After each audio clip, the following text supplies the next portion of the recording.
Hello बच्चों, dream गोल class में आपका स्वागत है। और आज हम पढ़ेंगे बच्चों एचसीएफ निकालने की आसान ट्रिक। तो देखिए बच्चों, एचसीएफ हम दो प्रकार से निकाल सकते हैं, गुणनखंड विधि से और भाग विधि से। तो सबसे पहले हम जानते हैं कि गुणनखंड विधि से कैसे हम एचसीएफ निकालें। तो हम यहाँ पर दो संख्या लेते हैं सवाल में। एक संख्या ली हमने 12 और दूसरी संख्या ली हमने 16। तो हम क्या करते हैं, 12 और 16 का एचसीएफ निकालेंगे। तो हम सबसे पहले हम 12 के फैक्टर निकालेंगे और यहाँ पर हम 16 के निकालेंगे। तो सबसे पहले हम 2 से डिवाइड करते हैं। तो 2 6 जा 12, 2 3 जा 6 और 3 1 जा 3। 2 से भाग लगाया 12 में तो 6 बार गया, 2 से 6 में भाग गया बार लगाया तो 3 बार गया और 3 एकम 3। यहाँ पर भी डिवाइड कर लेंगे। तो 2 8 जा 16, 2 4 जा 8, 2 2 जा 4 और 2 1 जा 2 आ जाएगा।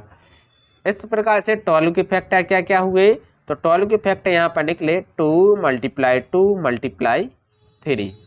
16 के क्या क्या निकले, तो 2 × 2 × 2 × और 2। तो यहाँ पर भी फैक्टर लिख लिए हमने, इसके यहाँ पर भी फैक्टर लिख लिए। अब यहाँ पर हम देखेंगे किस किस संख्या के पेयर बन रहे हैं। तो यहाँ पर 2 का पेयर बन रहा है। तो देखिए यहाँ पर भी 2 है, ऊपर भी 2 है, नीचे भी 2 है। तो एक पेयर ये बन गया हमारा और एक पेयर यहाँ पर 2 का बन रहा है, तो एक पेयर ये बन गया हमारा।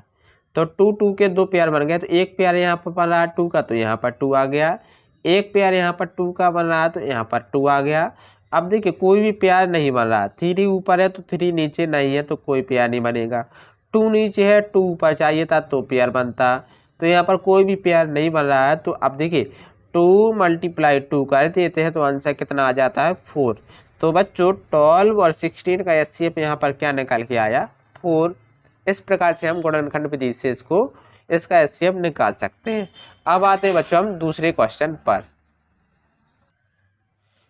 अब हम क्वेश्चन लेते हैं बी वाला।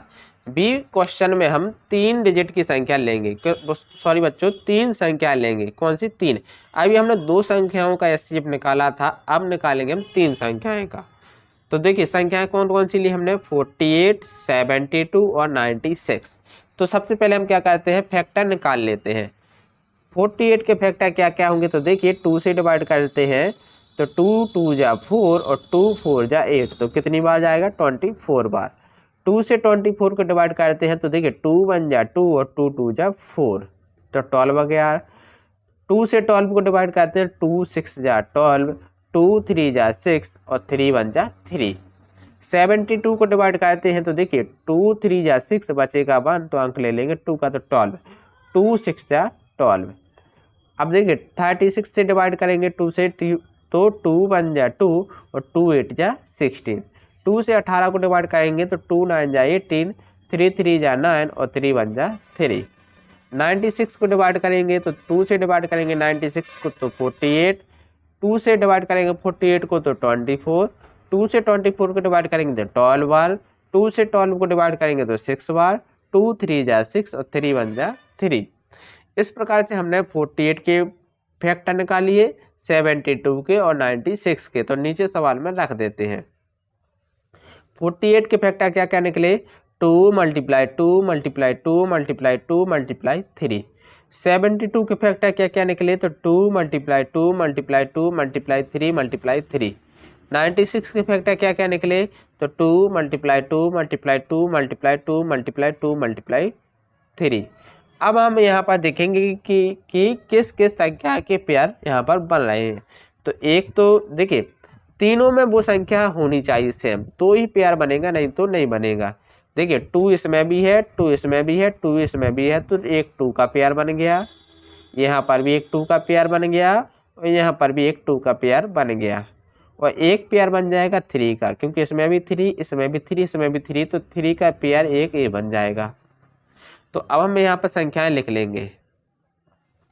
2 का पेयर बना तो 2 संख्या नीचे, इस 2 का एक पेयर बना तो ये संख्या 2 नीचे, इधर भी 2 नीचे, और इस 3 का पेयर बना तो ये संख्या भी नीचे। अब हम यहाँ पर मल्टीप्लाई कर देते हैं। तो 3 2 जा 6, 6 टू जा 12 और 12 टू जा 24। तो बच्चों 48 और 72 और 96 का एचसीएफ कितना निकला? तो इसका एचसीएफ निकला 24। इस सवाल का आंसर होगा। यानी बच्चों वह बड़ी से बड़ी संख्या जो इन तीनों को डिवाइड कर दे तो वो हमारा एचसीएफ कहलाता है। अब यहाँ पर देखिए, अब गुणनखंड विधि के बाद हम आते हैं बच्चों भाग विधि पर। किस पर आते हैं बच्चों? भाग विधि पर। भाग विधि में हम क्या करते हैं, छोटी संख्या से हम बड़ी संख्या में डिवाइड करते हैं। तो यहाँ पर दो संख्या हैं 54 और 81, तो इन दोनों का एचसीएफ हमें निकालना है। तो कैसे निकालेंगे? तो सबसे पहले हम छोटी संख्या से बड़ी संख्या में भाग लगा देंगे। तो 54 बन जा 54 एक बार जाएगा, तो यहाँ पर 54 बन जाए, 54 यहाँ पर आ जाएगा। 81 में से 54 जाएगा तो बचेगा 27। अब 27 बचा तो देखिए हमें तो रिमाइंडर चाहिए 0, लेकिन यहाँ पर रिमाइंडर आ रहा है 27। तो हम क्या करेंगे, फिर से भाग लगाएंगे। किस में भाग लगाएंगे? भाजक में। हम जब तक भाग लगाएंगे भाजक में जब तक हमारा शून्य शेषफल नहीं आ जाता। तो 27 से हम किस में भाग लगा देंगे? अब 54 में। तो 27 टू जा 54 यहाँ पर आ जाएगा। तो रिमाइंडर आप देखिए 54 से 54 कट जाएगा, तो रिमाइंडर कितना आ जाएगा? 0। और देखिए 72 की वजह से रिमाइंडर हमारा 0 आया है, इसलिए 54 और 81 का एचसीएफ कितना हो जाएगा? 27। इस सवाल का आंसर होगा। यानी जिस भी भाजक की वजह से रिमाइंडर 0 आएगा वो हमारा एचसीएफ होगा। अब आते हैं इसके बाद क्वेश्चन नंबर डी पर। बच्चों क्वेश्चन नंबर डी में हम क्या करते हैं, अब तीन संख्याएं लेते हैं। कौन कौन सी ली? 12, 36 और 72। तो इन तीनों का हमें एचसीएफ निकालना है। तो हम क्या करते हैं, पहले दो संख्याएं लेते हैं 12 और 36। दो संख्या लेंगे तो पहले नंबर हम छोटी संख्या से बड़ी संख्या में भाग लगा देंगे। तो 12 3 जा 36 आया, तो रिमाइंडर आया 0। यानी जिस भी भाजक की वजह से 0 रिमाइंडर आया है वो हमारा क्या हो जाएगा? एचसीएफ हो जाएगा। तो 12 की वजह से रिमाइंडर 0 आ जाएगा। तो इस प्रकार से 12 और 36 का एचसीएफ क्या होगा? 12 और 36 का एचसीएफ 12 होगा। तो यहाँ पर तो आ गया, देखिए यहाँ पर तो आ गया किसका? 12 का। यहाँ पर दो संख्याओं का एचसीएफ निकाल के आया 12। अब क्या 12 72 का भी एचसीएफ होता है? तो देखेंगे तो जो भी एचसीएफ आया इन दोनों का उससे हम इसमें 72 में भाग लगा देंगे। यानी 12 से भाग लगा देंगे किसमें बच्चों? 72 में। 72 में भाग लगाया 12 से, 12 6 जा 72 आ गया। यानी 12 की वजह से रिमाइंडर 0 आ गया है। तो अब देखिए रिमाइंडर 0 आ गया है, इसलिए 12, 36 और 72 का एचसीएफ कितना होगा बच्चों? 12 होगा। यानी 12 ने इन तीनों को डिवाइड कर दिया आसानी से, तो 12 इनका एचसीएफ होगा बच्चों। अब आते हैं बच्चों क्वेश्चन नंबर ई पर। क्वेश्चन नंबर ई में देखिए हम जानते हैं, देखिए तीन संख्या दी गई है तो सबसे छोटी संख्या से बड़ी संख्या में भाग लगाते हैं। तो 136 से 170 में भाग लगाएंगे तो एक बार जाएगा, यहाँ पर एक बार गया तो रिमाइंडर कितना आया? 4। हमें तो चाहिए बच्चों रिमाइंडर 0, तो हम क्या करते हैं, रिमाइंडर से फिर से भाजक में भाग लगा देते हैं। 34 से भाग लगा देंगे 136 में, तो कितनी बार जाएगा? तो 34 से चला जाएगा 4 बार, 136 आ जाएगा। 34 जा 136, तो रिमाइंडर 0 आ गया है। अगर रिमाइंडर 0 आ जाएगा तो हमारा क्या एचसीएफ बन जाएगा? 34। तो यहाँ पर 136 और 170 का एचसीएफ कितना निकला? 34। अब देखना है हमें ये है क्या 34 255 का भी एचसीएफ होता है?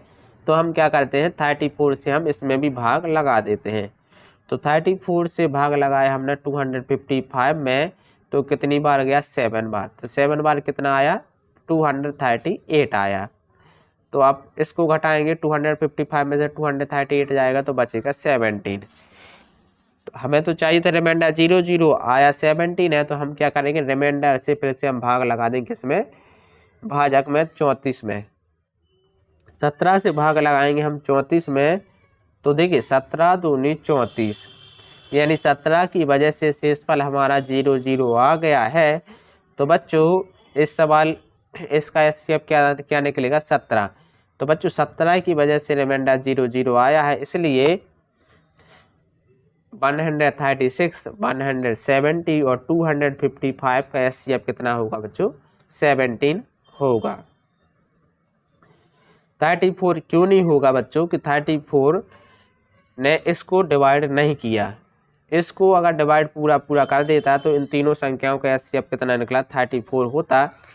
तो रिमाइंडर हमारा 17 आया और 17 ही ने किसको 34 को डिवाइड किया और रिमाइंडर 0 0 आया है, तो इसलिए इन तीनों का एचसीएफ कितना निकला बच्चों 17 होगा। तो आई होप कि आपको ये वीडियो अच्छी लगी होगी, तो प्लीज़ लाइक एंड सब्सक्राइब करना ना भूलें। Thank you.